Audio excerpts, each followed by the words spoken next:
สร้างเป็นสัตว์ที่มีคุณค่าและมีความผูกพันกับประชาชนชาวแขวงเตเลงกานูที่หมู่บ้านสร้างเกนเยอร์หรือ Kenya Elephant Village ของประเทศมาเลเซียประชาชนที่นั่นก็บ่แตกต่างจากประชาชนลาวอดีตชาวอาณาจักรล้านสร้างเฮาที่มีความหักผูกพันและวิธีการดำรงชีวิตที่พัวพันกับสร้างมาได้หลายยุคหลายสมัยแล้ว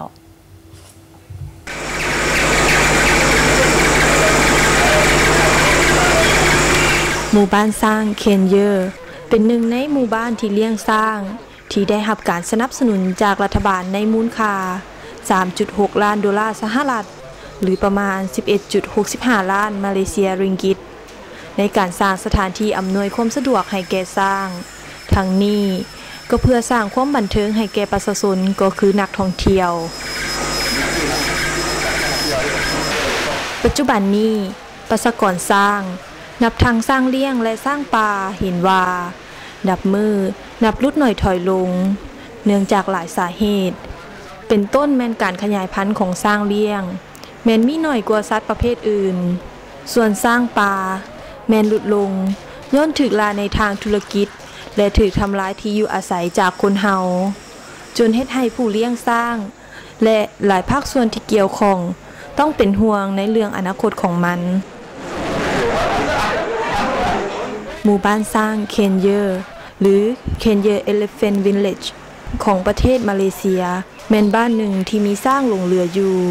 ซึ่งได้มีการสร้างตั้งเป็นสมาคมสร้างและนำไส้สร้างเข้าในการบริการท่องเที่ยวทั้งภายในและต่างประเทศเป็นต้นแม่นกิจกรรมขี่สร้างสมบึงสมทัศนียภาพและสมธรรมชาติตามโครงการท่องเที่ยวอนุรักษ์ธรรมชาติแบบยืนยงโดยประชาชนมีส่วนร่วม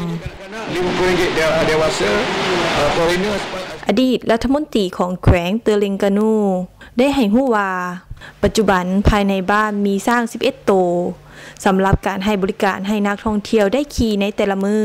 โดยได้จัดเที่ยวพัดเปลี่ยนกันตามจำนวนของนักท่องเที่ยวนักท่องเที่ยวหลายท่านว่าเมื่อมาถึงบ้านเคนเยอร์หรือ Kenya Elephant Village แล้วบ่ได้ขี่สร้าง